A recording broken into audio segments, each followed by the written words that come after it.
Hey guys, कैसे हो आप लोग। दोस्तों अभी कुछ समय से मेरी Asus की ZenBook Pro Duos के ऊपर एक बहुत वियर्ड सी प्रॉब्लम आ रही है। प्रॉब्लम ये है कि दोस्तों कि मैं जब इस ZenBook को टच करता हूँ ना, इसका डिस्प्ले ऑफ हो जाता है।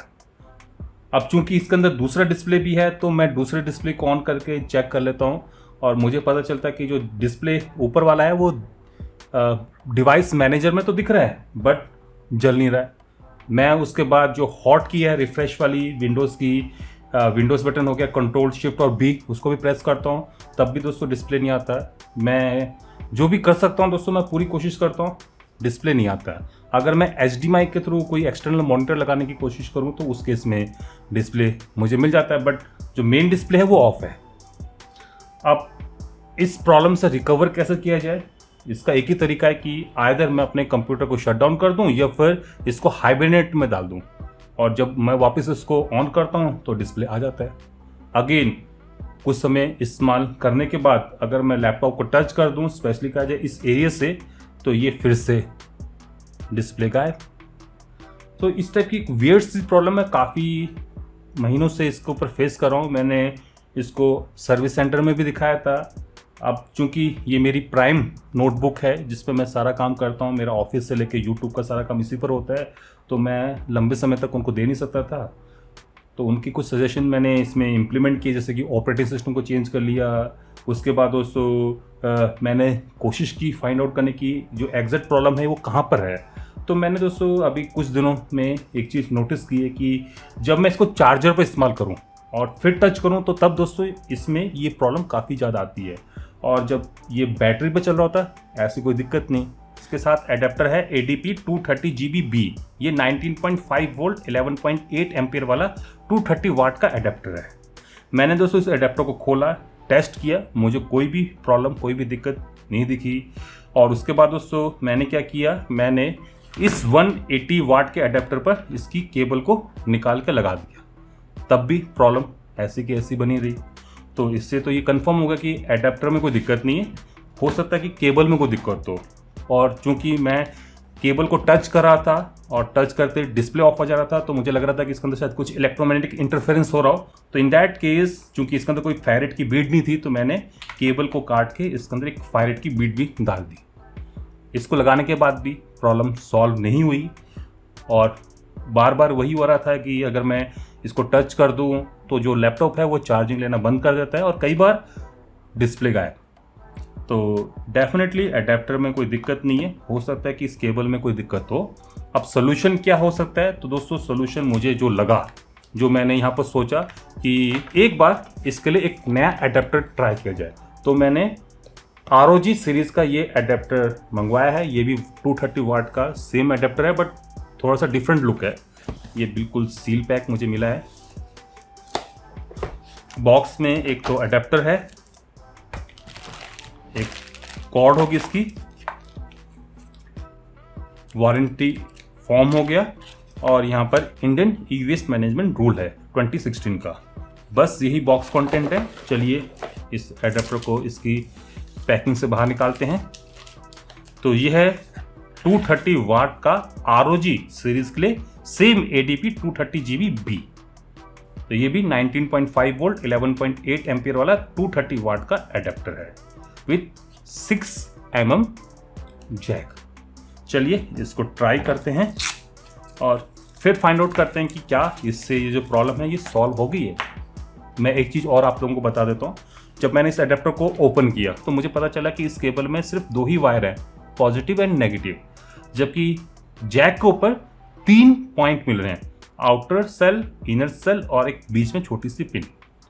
तो पहले तो मुझे लग रहा था कि शायद अर्थिंग की दिक्कत हो, तो मैंने अपने घर पर अर्थिंग को भी टेस्ट किया, अगर कहीं पर कोई दिक्कत थी तो उसको मैंने सॉल्व किया, और इवन मैंने जो एक्सटेंशन बोर्ड इस्तेमाल किया उसमें भी अर्थिंग को यूज़ किया। चलिए देखते हैं कि क्या इससे ये जो प्रॉब्लम है ये सॉल्व हो गई है। आइए इस एडेप्टर को लगा के इस चीज़ को वेरीफाई करते हैं। एडेप्टर लग गया, जो लैपटॉप है वो चार्जिंग पर चला गया है, और अगर मैं अब इस जैक को हिलाता हूँ, नाउ आई थिंक दैट कि जो चार्जिंग वाली प्रॉब्लम है वो तो सॉल्व हो गई। चलिए मैं आपको पुराने वाले एडेप्टर से दिखा देता हूँ। ये पुराना वाला एडेप्टर है विद दैट फायरेट बीड, इससे भी प्लग इन हो गया। और अगर मैं इसको हिलाता हूं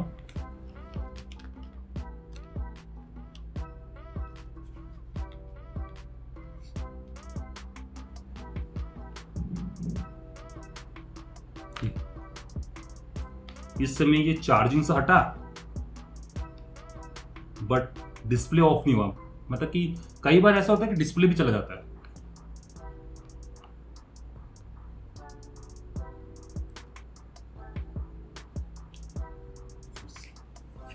ऐसे नहीं कि दोस्तों मैं इसको हिला रहा हूं, बाहर निकाल रहा हूं, बट ये दिक्कत यहां पर मुझे देखने को मिलती है। चलिए एक बार इस नए अडेप्टर पर भी इसको चेक कर लेते हैं। चार्जिंग,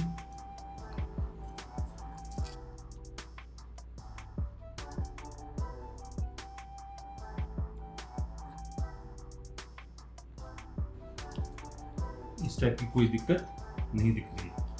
चलिए एक बार फिर से एडेप्टर को बदल के ट्राई करते हैं।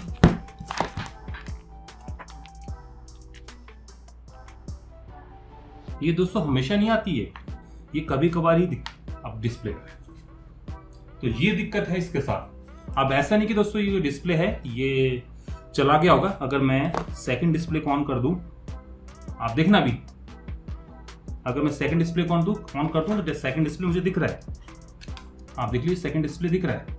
और अगर मैं सेकंड डिस्प्ले पर डिवाइस मैनेजर पर जाता हूं, इसमें दोस्तों दोनों मॉनिटर दिख रहे हैं। और अगर मैं इसी चीज को डिस्प्ले सेटिंग में जाके देखूं तो मुझे दोनों डिस्प्ले दिखा रहा है।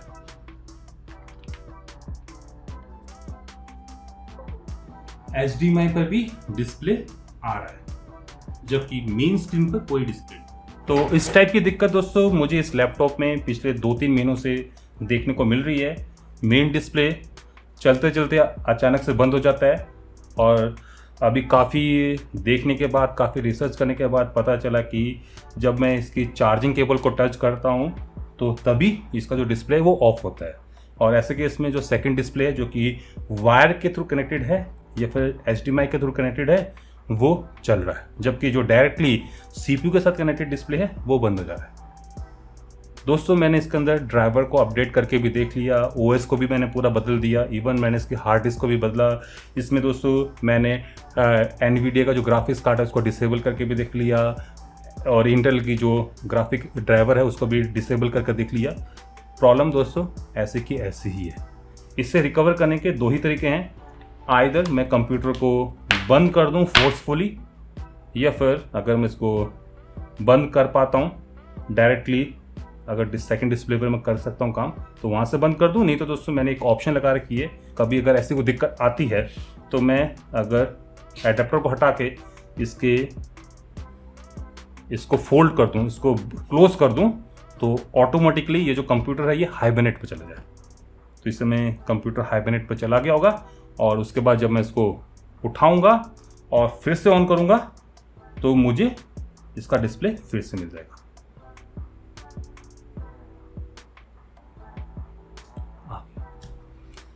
तो मैं अभी इस एडेप्टर को अगले आने वाले 5-6 दिनों के लिए यूज़ करूंगा, और उसी के बाद आप लोगों को अपडेट करूंगा कि फाइनली क्या ये मेरी जो प्रॉब्लम है ये सॉल्व हो चुकी है या फिर अभी भी एज इट इज है।